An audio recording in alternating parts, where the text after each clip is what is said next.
ዛሬ በምስራቅ ሐረርጌ ገጠራማው አካባቢ ለረጅም ጊዜ በሴፍቲኔት የቆዩ አርሶ አደሮች ከእርዳታ ለመላቀቅ የሚያደርጉትን ትግል አይተናል። መለስተኛ ግድቦች ተገድቦላቸው ሰፋፊ ካናሎች የተሰሩላቸው በሚሊዮን የሚቆጠር ተረጂ የነበረበት ቦታ ብዙ ቀንሶ በጣም ጥቂት ሰው ነው የቀረውና ተስፋ ይሰጣል። ከዚያ በላይ ደግሞ ያየናቸው የተራራ ልማት በሰው ልጅ በህብረት እንደዛ አይነት አስደማሚ ስራ መስራት መቼም አስደናቂ ነገር ነው። ሰው ካላየው አይገባውም። ያን የሚያክል ተራራ እንደዚሁ ለማየት የሚከብድ ለመውጣት የሚከብድ ነገር ግን 3 ሜትር 2 ሜትር የሚያክል እርከን ሰርተው አካባቢያቸውን ሲጠብቁ ያየሁበት መንገድ በጣም የሚያረካ ነው። ይሄ ቦታ ግን ልዩ ቦታ ነው። ይሄ ቦታ ለኔ የሚሰማኝ አንድ አባት ልጅ ወልዶ አሳድጎ አስተምሮ ሲመረቅ ወይም ሲያገባ ሲያዩ ያለው ስሜት ነው። የዛሬ 7 ዓመት ገደማ በወንድም የሶማሌና የኦሮሞ ህዝቦች መካከል አርቲፊሻል ሰው ሰራሽ ግጭቶች ነበሩ።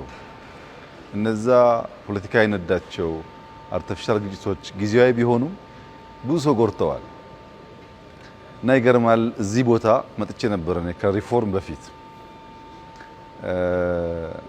በሺ የሚቆጠሩ ሴቶች እዚህ ውስጥ ነበሩ።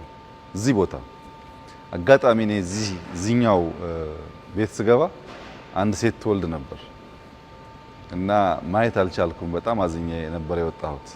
የነበሩ ያውቁታል የነበረውን ስሜት። ያ ሁሉ ጫጫታ፣ ያ ሁሉ ለቅሶ፣ ያ ሁሉ መተረማመስ። አብዛኛው ሰው ከተለያየ ቦታ በእግሩ ቀን ከሌት ሲጓዝ የመጣ ነው።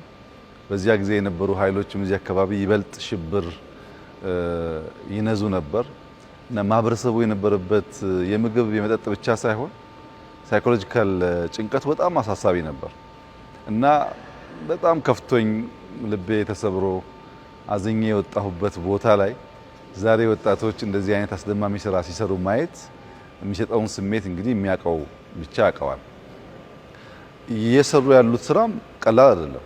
የሐረር ከተማ ኮሪደር ልማት በተለይ የመብራቱን ማዘመን ስራ ሙሉ በሙሉ የሚሰራው እዚህ ቦታ ነው። ዘመናዊ ማሽን አላቸው። መብራቱ ከአዲስ አበባ ወይም ከሌላ ከተማ ደግሞ የሚለየው ለጥገና አምፖል ሲቃጠል ክሬን እንዳይቸገሩ በሆነ ሲስተም ራሱ ፖሉ ዝቅ ብሎ ለመጠገን የሚያስችል አይነትም የፈጠራ ስራ አክለውበታል። ይሄ ነገር እያደገ ይሄዳል። ብዙ ከተሞች አሉ። እዚህ ማያ አለ። ማያ በራሱ አውዳይን ይዛል፣ ሀሮማያን ይዛል። ትልቅ ከተማ ነው። ሐረር በጣም ትልቅ ከተማ ነው። እስከ ድሬዳዋም ሊሄድ ይችላል እና ኢስት ፓርቱን ብቻ ከቨር የሚያደርግ ኢንዱስትሪ እንኳን ቢሆን በጣም ትልቅ ማርኬት ነው ያለው እና ብረት ላይ የተጀመሩ በጣም ተስፋ የሚሰጡ ስራዎች አሉ። እነሱን ስራዎች ከዚህ ኢንዱስትሪ ጋር እያገናኘን ስንሄድ ዲማንዱ ስላለ ገበያው ስላለ ኦልሬዲ ሙያው ደግሞ እየተፈጠረ ስለሆነ የህዝቡን ፍላጎት ለመመለስ ያግዛል።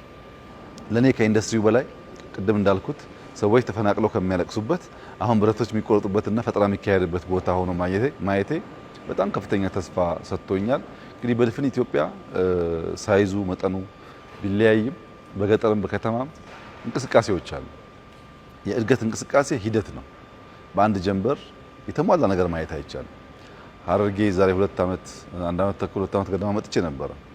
ሐረር ያኔና ሐረር ዛሬ ሁለት የተለያየ ሀገር ነው ማለት ነው። በጣም ጸድታለች። ግሪነሪው ይታያል። ቤቶች ትንሽ ሊፍት አፕ አድርገዋል እና የከተማ ቫይብ ይታይበታል። ድሮ ስለ ሐረር ሰምተን ሐረር ስንመጣ የምናየውና አሁን ደግሞ ሐረር ውስጥ ያለው መነቃቃት ለየቀል ነው። ድሮ ሐረር ስሟ ነበር ገናና እንጂ ከተማዋ አልነበረችም። አሁን ግን ለዚያ ለገነነ ስም የምትመጥን ከተማ ለመሆን እየታተረች ነው፣ ለማደግ እየተነሳች ነው። ገና ነው፣ ብዙ ስራ ይቀራል። ነገር ግን ጅማሮና ሂደቱ ደግሞ ተስፋ የሚጣልበት ነውና በየቦታው የተጀመሩ ስራዎች ለረጅም ጊዜ ተኝተን ስለከረምን ለረጅም ጊዜ የኛ ትኩረት ሌላ ጉዳይ ስለነበረ አሁን በየቦታው ወጣቶች ተደራጅተው ኢንዱስትሪው ላይ ቅድም እንዳያችሁት በሌማት 13 ልጆች ገደማ ናቸው ኦልሞስት ለሐረር በቀን እስከ 2500 እንቁላል ያቀርባሉ። ግራጁዌት ያደረጉ ልጆች ናቸው። ስራ አልነበራቸውም። አሁን ከተደራጁ አመት ተኩል 2 አመት ገደማ ቢሆናቸው ነው።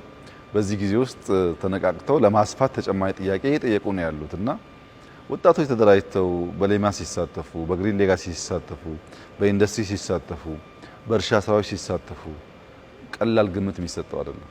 ቅድም በዞርንባቸው ቦታዎች በሙሉ ያየናቸውን ማሽኖች አስተውሉ። በየቦታው ይቆፈራል፣ ድንጋይ ይቆረቆራል፣ ብረት ይቆረጣል። ይሄ ሁሉ ማሽን ኢነርጂ ይፈልጋል፣ ነዳጅ ይፈልጋል፣ እንቅስቃሴ አለ ማለት ነው።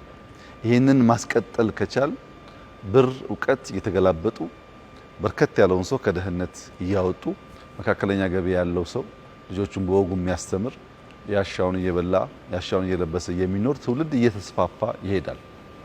ቅድምም እንዳልኩት መልእክቴ እንስራ ነው። ከስራ ውጭ ሌላ መንገድ የለም። ሰው ዝም ብሎ በሚፈጠር የፖለቲካል ሁከት፣ በጭቅጭቅ፣ በንዝንዝ ሀገር መለወጥ አይቻልም። ሀገር የሚለወጠው በስራ ነው። ለስራ የምንሰጠው ድርሻና ለጭቅጭቅ የምንሰጠው ድርሻ ለየቅል መሆን አለበት። አሁን በጀመርነው መንገድ በሁሉም ጫፍ ያሉ እንቅስቃሴዎች ተጠናክሮ የሚቀጥሉ ከሆነ ኢትዮጵያ ምንም ጥርጥር የለውም ብልጽግናን ትጨብጣለች። ልጆቿ ከችግር ከመከራ የተላቀቁ ይሆናሉ። ከተሞቿ የተነቃቁ ይሆናሉ። ገጠሮቿ አምራች ሻጭ ይሆናሉ።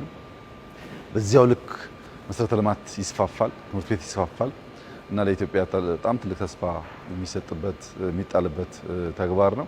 በጣም ደስ ብሎኛል። በምስራቁ የኢትዮጵያ ክፍል በጅጅጋ የነበረውን ከዚህ ቀደም ያየነውን ነገር አሁን በሐረር በድሬዳዋ በገጠሩ የሐረርጌ አካባቢ ስናይ ዘሆል ምስራቅ እየተነሳ ነው።